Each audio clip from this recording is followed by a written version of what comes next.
Okay, let's do this. Go live. Let's go live. Let's see if we can go live and stay alive. Stay alive. Good morning, everybody. Good morning to you. Good morning, good morning, good morning, and welcome. Welcome, everybody. Hi, everybody. How you doing? My name is Marcus Conte, and I'm an investigative reporter here on YouTube when I'm not getting kicked off. Good morning, everybody. How are you? How are you? It's a beautiful sunny day today, and we're going to talk about the amazing, the unbelievable, the incredible superhero by the name of Donald Trump, who has, in one day,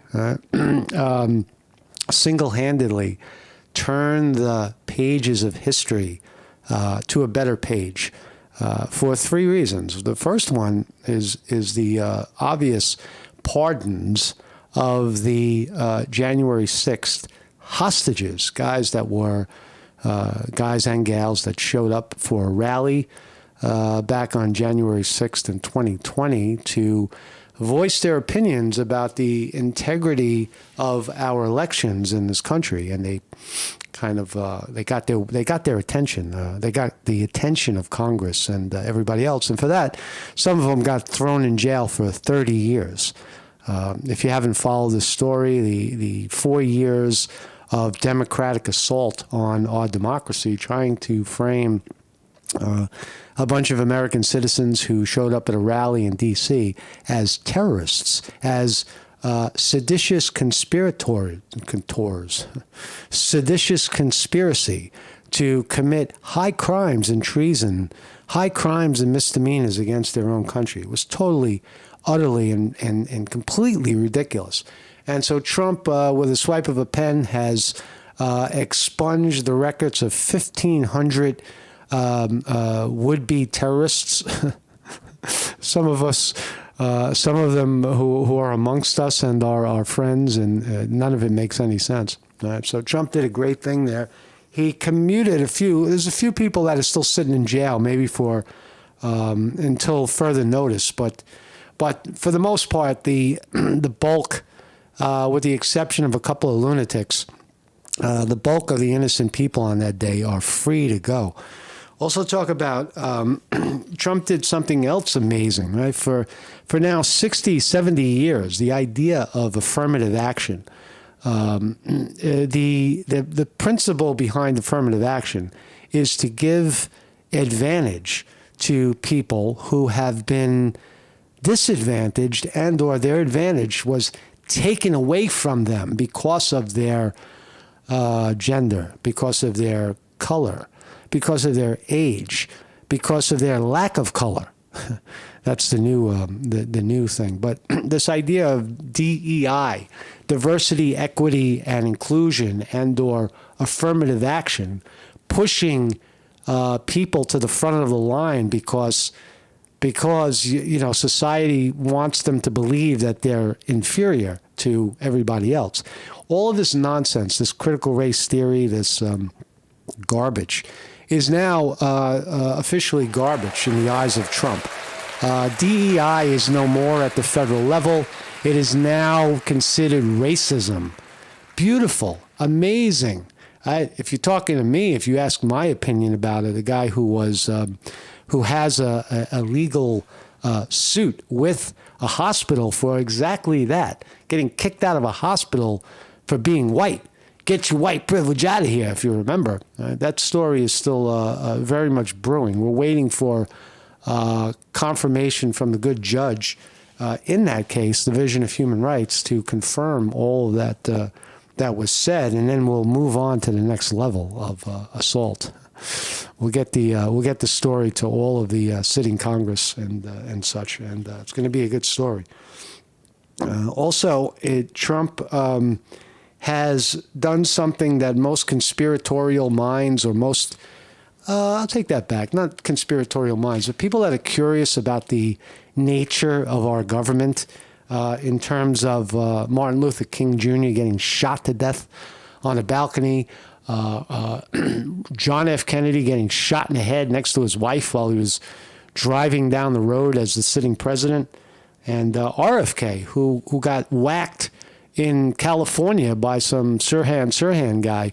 And needless to mention, Trump, who got shot in the fucking head, almost it hit his ear, all in our lifetime, right? I remember every single one of these, and some other ones too. There's also, could we forget Ronald Reagan is on that assassin list? Who did it?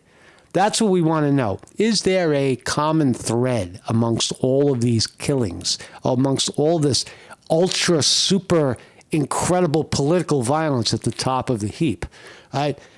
This idea that the American people can't handle the truth, so we have to hide the documents from them for 100 years is fucking ridiculous. And Trump, the sitting president, agrees with that. So we're going to very, very likely, very soon. They haven't been released yet. And who knows what we're going to find out. You know, the files on RFK, JFK, and MLK. These three great Americans that were shot and killed for voicing opinion. I mean, we could speculate the reasons why, and even if we knew the reasons why, does it really matter? The point is, who done it? See, we know that, for example, we know that John F. Kennedy Jr. was a sitting president in 1964, and he wanted to end the war in Vietnam. And there were a lot of people in the military-industrial complex that didn't want that to happen. And fucking Cuba was getting overthrown by Russia covertly. And there was a fucking missile crisis, you know, Russian missiles pointing at the United States, like 90 miles off the coast of Florida. Like there was a bad fucking problem at that time. And Kennedy saw it as a mistake. Right? Now, the point is, whatever the reason was, right? Whatever the reason was why Kennedy got shot is irrelevant. The point is, who did it? We want to know, as Americans, did the American government kill JFK because they thought JFK was going to end the war in Vietnam and the whole world was going to turn communist? Because that's what they believed, right? They believed that. Now, you could say, well, then the president was justified because that LBJ believed that Kennedy was going to Kennedy was going to turn our country over to communism. You can believe all that stuff. But who did it? Did the FBI, did the CIA kill JFK, MLK, and RFK, Robert F. Kennedy Jr.? Did our government assign and or execute the hit on a sitting president, one of the greatest civil rights leaders in our time, and the brother of the sitting president who almost became president, RFK? See, that's what we want to know. Because if we find out that the CIA did it or the FBI did it, which we suspect they did, that's why it's been sealed for so long, what do we get out of it? What do we get out of it? Do we learn anything new? What do we learn from that? Even if we find out that the CIA killed JFK. Because government will say, well, we had to. There's always a justification. Right? The United States government will justify murder. That's the third story. So we'll look at all these fascinating stories to be alive. If you thought that Trump, the next Trump fucking regime was going to be mild and mild mannered, you are definitely barking up the wrong tree, because this is getting exciting. In only 1 week, we've got these three major, pardoning 1,500 people from a rally, DEI, diversity, equity, and inclusion, the theory in this country, gone, wiped from the record, and we're about to find out who killed fucking JFK, MLK, and RFK. Thank you, Donald Trump. So good morning, everybody in the chat. Weevil Girl in the house. I apologize. I haven't been here for a while. I got kicked off last week. We were trying to do something very nice. We were just live streaming the inauguration, and YouTube decided that that was a copyright fucking infringement on some jerk off. Look, I was first of all, just to clarify, I don't need to meet, I don't want to make any, give any explanations, but we were peacefully minding our own fucking business. Let me change this. I got this thing wrong here. Oh, there we go.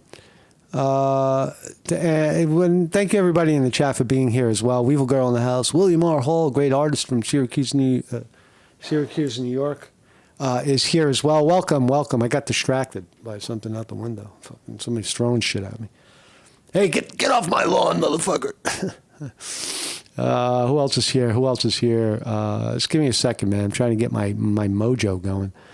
Mikkel Sly, the great Mikkel Sly. Welcome to the program, Mikkel. How does it feel to be a free man?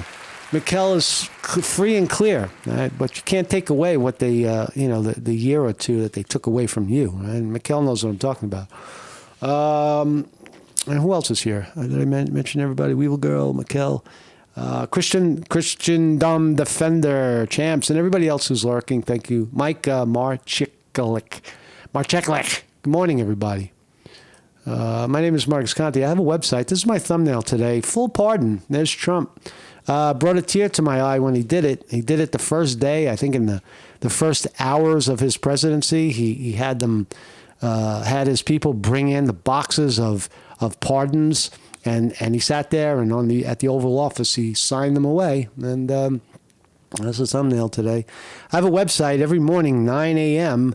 Most of the time we're here, and it's really we're one of the longest educational philosophical live streams in America, if you can imagine.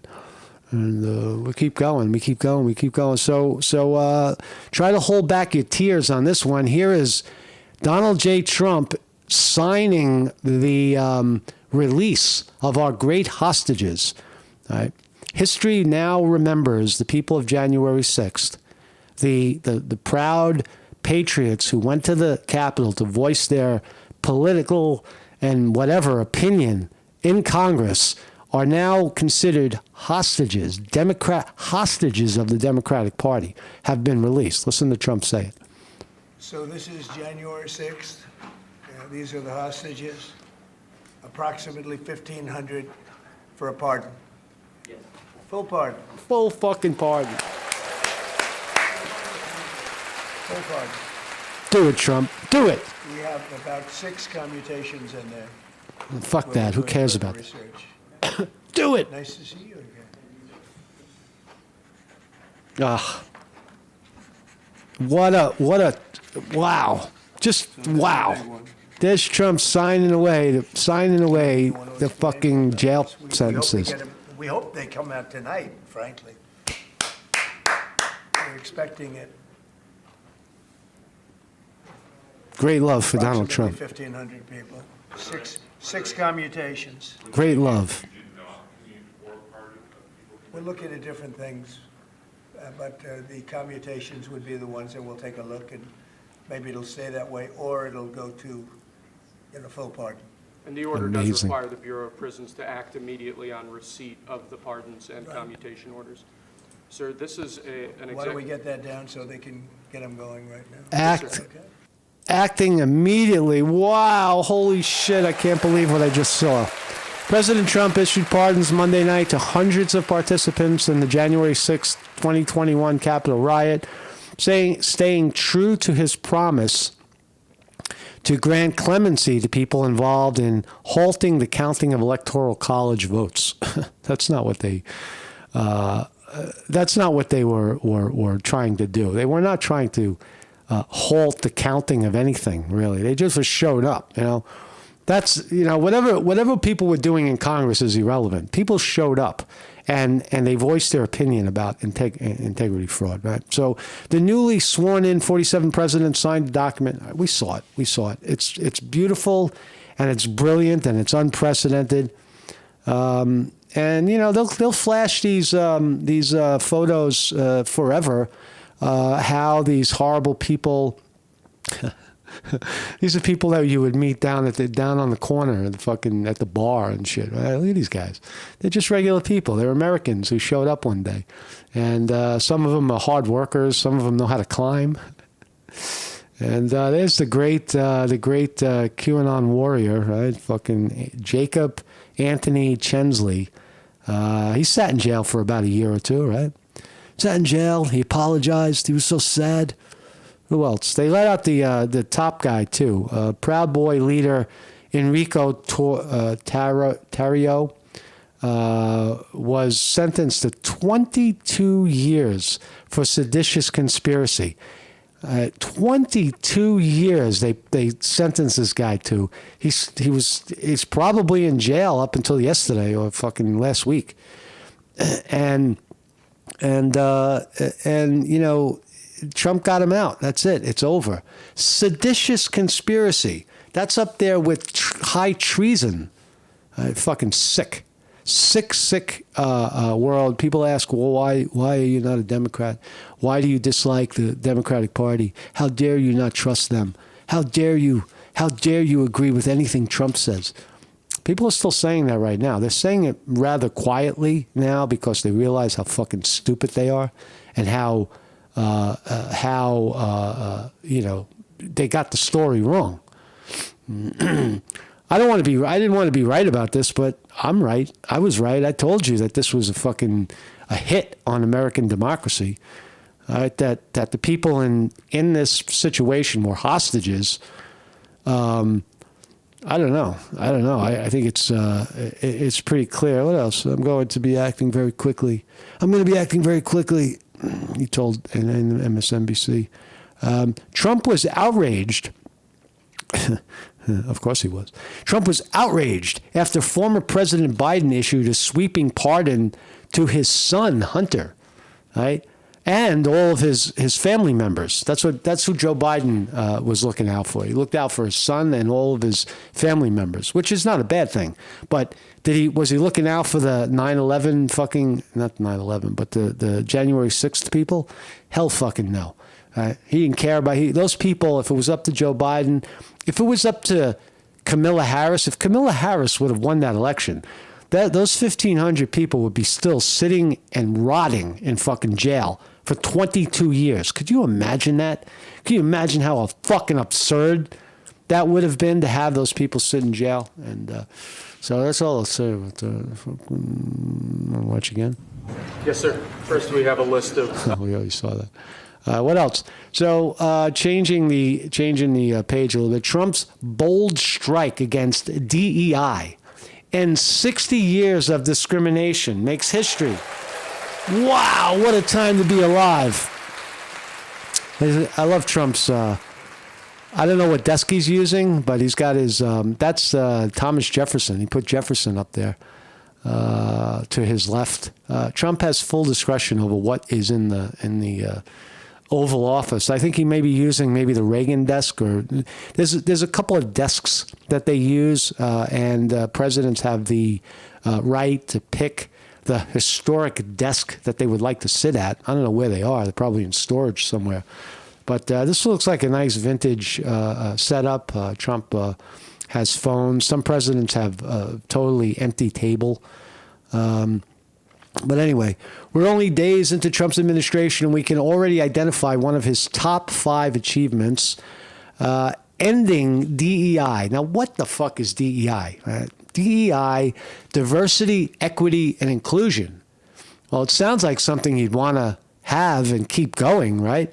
But it turns out that at some point, how do I say this? The levels of balance shifted. Right. At once upon a time, black people had a hard time in America. And there was a lot of people that didn't like fucking black people in the 60s and didn't want to eat with them or take a piss with them in the same bathroom or anything being close to blacks. They didn't want to work side by side and or play sports with blacks. Right? That all ended. Right? That all ended. In addition to that, you had women who couldn't vote. So 50, 60 years ago, the country was in a different place. And for the last 50 or 60 years, it has evolved into more inclusion right? People are included. You can't say that blacks or gays are not included in society. What are you fucking talking about? There's blacks in every. There was a black president, right? Gays. There was almost a gay president. So these ideas of there are people not included in our society because of their color is ridiculous. And what happened is, in the sense of blacks, but what happens is it shifted to whites. Somehow, somewhere, diversity, equity, and inclusion meant everybody else but white people, because you got to blame somebody. So all of these laws, these DEI laws, are basically explanations as to why white America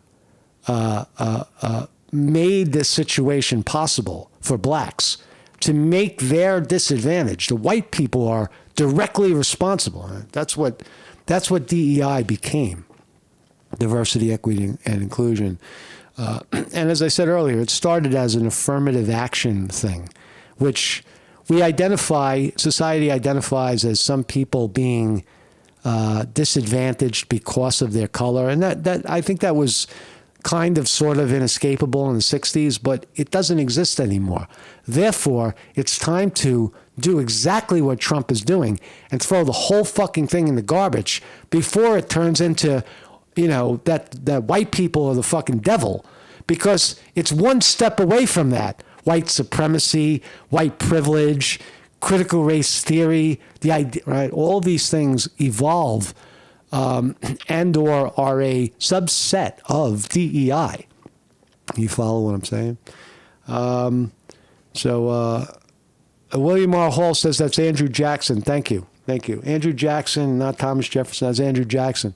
Right, he's on the $20 bill. Thank you for that clarification. What else? What about the bust? The bust, is that who's the bust? The guy on the horse. Is that an Indian, maybe? I don't know. What else can we find? Fucking executive order. Trump disregarded the granddaddy of them all, President Lyndon B. Johnson's 1965 executive order. That was, I guess, the foundation of this thing. It instructs, so here's what the order instructs. It instructs executive departments and agencies to terminate all discriminatory and illegal preferences, mandates, policies, programs, activities, guidance, regulations, enforcement actions, consent orders, and requirements. Goodbye, DEI. Goodbye. I think Lady Gaga should get a song. Lady Gaga, or Avril Lavigne, or how about Beyonce? DEI, you go goodbye. Right, goodbye, bye, DEI. DEI. Wow, what a move, right? Given the federal government doles out $1.7 trillion in contracts and grants annually.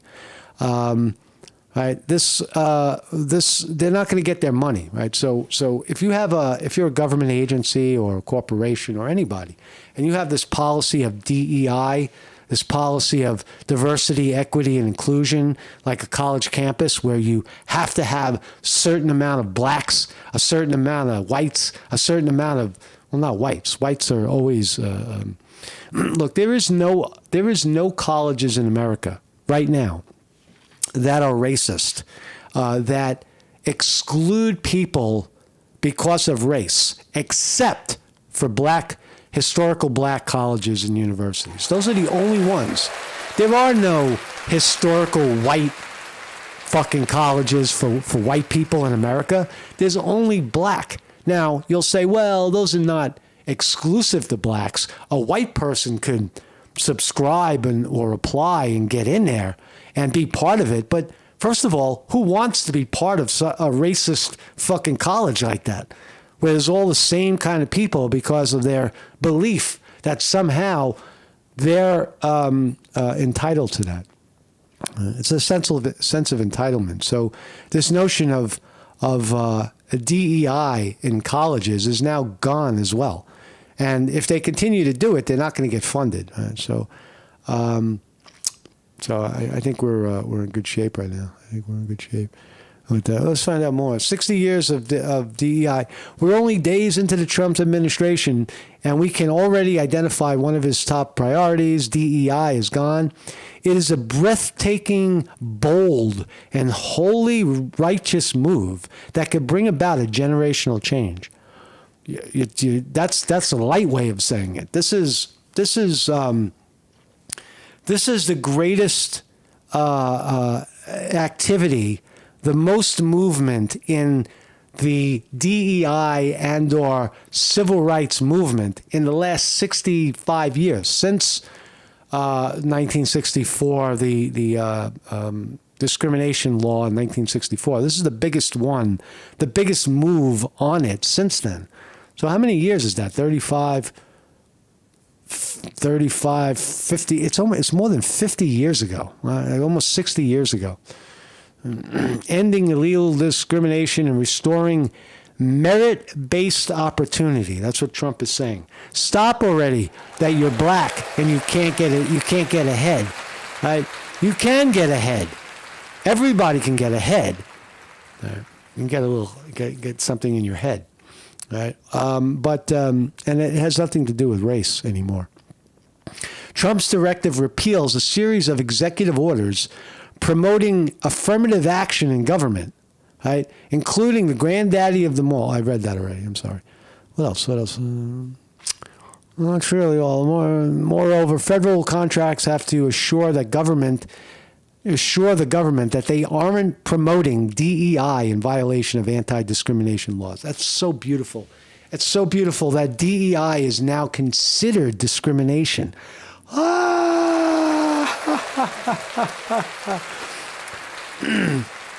I take this kind of personal because for the last 4 years I've been trying to explain myself to a discrimination court that white privilege, the term for blacks and or anybody else to use that word in a derogatory sense, get your white privilege out of here, or anything similar to that, is racist. And it always has been racist. Now it's been codified into law that it is racist. This is DEI and critical race theory and this notion of white privilege forcing people to believe that they have this invisible privilege is racism. It's racism. That's what it is. You're confronted with some person's ridiculous, fucking Neanderthal idea of race. Right? Because historically it was that way. That's what it does. So this bullshit is gone, man. All this fucking affirmative action shit.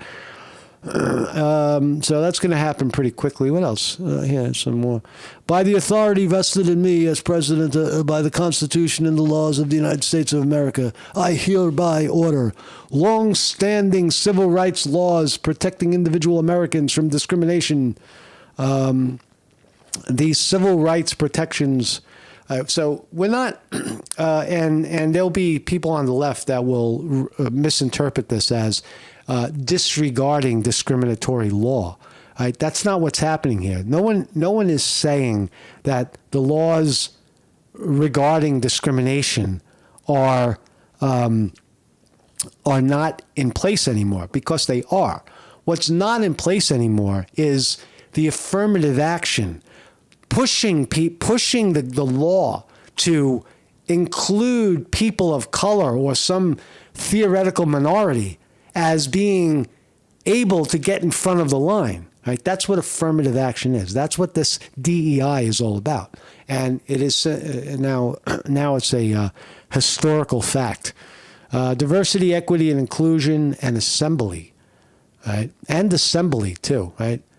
Right, the right to assemble, the right to, for example, go to a hospital and film and investigate morgue trucks, right, and get kicked out of there based on white privilege. Now, I may be exaggerating that whole situation, but I did it because I know that if this reporter is kicked out of a hospital with the term "get your white privilege out of here."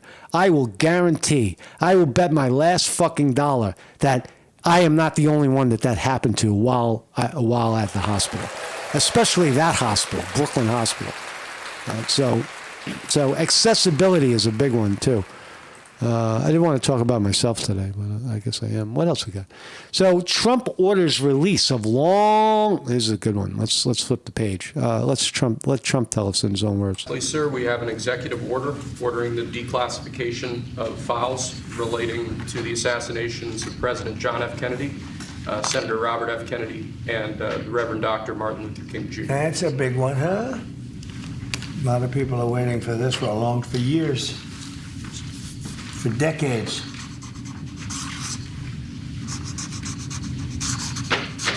And everything will be revealed. Okay? Done. Give that Done fucking deal. Yes, sir. Done deal. In a swipe of a pen. In the swipe of a pen, the sitting president has solved at least some of the mystery of what the fuck happened to these three great leaders, JFK, RFK, and MLK. What happened to these guys? Two of them are white. One of them is black. There was, speculation that MLK was killed because of his blackness. Others believe that it was because he wanted to give blacks equal opportunity and employment, and the ruling class didn't want that. There's a lot of speculation as to why these individuals were killed. As I said earlier, RFK wanted to end the war in Vietnam. That was a big cash cow for the military-industrial complex. There was a lot of pseudo fear about the United States and smaller, as they said, smaller countries falling into the column of communism. In this case, they believed that Russia was going to overthrow Cuba and take Cuba, and that the United States had to do something. And the Cuban Missile Crisis, the Bay of Pigs, this notion that not notion, but this historical fact where Kennedy, John F. Kennedy, and his brother Robert F. Kennedy, who was the sitting attorney general at the time, were sitting in the White House, and they realized that Khrushchev, the king of Russia, had 90 miles off of the Cuban coast, had assembled nuclear weapons pointing directly at the United States, capable of very, very speedy annihilation if they wanted to do it. And somehow Kennedy was able to talk it down. But this is what we were looking at right now, right? And I would imagine that you could make the claim that Kennedy was wrong, right? By not being more aggressive with Cuba, somehow Russia got in there with all these bombs. And you could make the case as to why someone would want to kill John F. Kennedy. Robert F. Kennedy did nothing, by the way. He was just the president's brother. And he was running for president in 1967 to continue the legacy, almost 4 years after his brother got his head blown off. Right? So anyway, that's the historical fact. But what we want to know, what we're curious about, and I know this is what Trump wants to know, is who is behind it. Are these killings in our country, are these high-level assassinations, Reagan included, the attempted assassination on Trump? I don't know how many attempts were made on Obama's life, but probably hundreds of attempts were made to kill Obama, and he was able to skate through. But the ones we know, you got to ask yourself who did it. And if it turns out that it is the FBI, if it is the CIA, if it is any of these government agencies, how on earth are the American people going to swallow that? Right? We wake up one morning and it says there right in plain print that the FBI shot and killed JFK because, right? Who cares? Because everything that comes after that, because, is bullshit. If it turns out that the CIA and or the FBI or some other government fucking official killed JFK, We are living in a new world. We are living in a new place. What justification can they come up with? Right? Does the president have, some sort of look? The president, the sitting president at the time, was executing the will of the people because he was elected to do it. Right? And to kill him is a defiance of the will of the American people. There's no other way to explain that. So I think it's very relevant because it raises the question: will government? A lot of people believe it. Hillary Clinton and the Clinton body bag. How many people did the Clintons kill in their time in politics? It seems everybody around the Clintons that is doesn't agree with the Clintons somehow dies. Gets fucking choked to death or blown up or shot, right, or drowns. There's so many people die around the Clintons. And are these all political hits? What about Seth Rich, the kid that got shot in Washington D.C.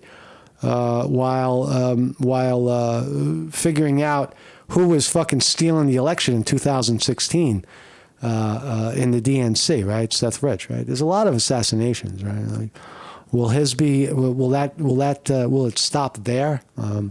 And we might find out some news about that. But it is a fucking crazy time to be alive right now. Where I think that's it for me. I'm pretty much my mind is a little fried right now. I'm gonna go out and run. And beautiful day. The weather. I'll report on the weather. Marcus Conte reporting. Oh, let's leave the stock market. Might as well. Fucking one more time. Thank you all for joining me. I really appreciate you being here. I do. Bang, boom. NASDAQ leads sell-off. Sell-off? Okay. What do we got here? What do we got? Are we open? We're open. NASDAQ is down 3. Dow Jones and down. Whoa, NASDAQ is down 3%. Hold on a second. I think we have some news here. 1 second. I think we got some news. I need to get my charts. Look up the quote. Fucking come on, give me this bullshit. Dead air. Oh, here we go. Oh, now we got it. So NASDAQ. The NASDAQ is down. Whoa, NASDAQ is down 587 points. Why? Why is the NASDAQ down 587 points today? That's fucking crazy, right? That's crazy. I can't do this. I can't operate like this. Where's my shit, man? Here we go. Trump stock down 5% to $31. I don't want to hear that. The ETF that follows Q's is down 7. So the technologies are getting whacked. NVIDIA down 16. Google down 5. Apple is up 3. Amazon down 6. Meta down 16, formerly Facebook, down from 631. Can't cry about that. Microsoft down 15. Big technology getting whacked right now. How's Bitcoin doing? Bitcoin, $101,000 a share. Congratulations to everybody who's holding Bitcoin. You guys are the winners. So that's all I got today. Thank you, everybody. And thank you all for joining me. Marcus Conte reporting. What a day. There was a lot of news to unpack in one fucking session. But congratulations to the people of January 6th. I think to me that's the big story of our time. People who speak out, people who show up at a rally, end up in prison for voicing their opinions about elections, and a political party that orchestrates and or conspires to put them in jail for the rest of their lives, smear their reputations, pull them away from their families and let them sit in a prison fucking cell for 2 years, 3 years, 5 years, 22 years. Right? This has to end, right? I think Trump definitely moved in the right direction. So thank you all for joining me. My name is Marcus Conte. I'm not going anywhere. I'm still here. And I have, again, like I said, I've been saying it over and over. I have some things that I'm working on, and it's not outside things. It's this. we're working on this right now, and you'll see it. There's a 100% guarantee that you will understand 6 months from now. You'll know what I'm talking about and where we're going with this whole thing. And that's to be a surprise. Thank you, everybody, for joining me. Marcus Conte reporting.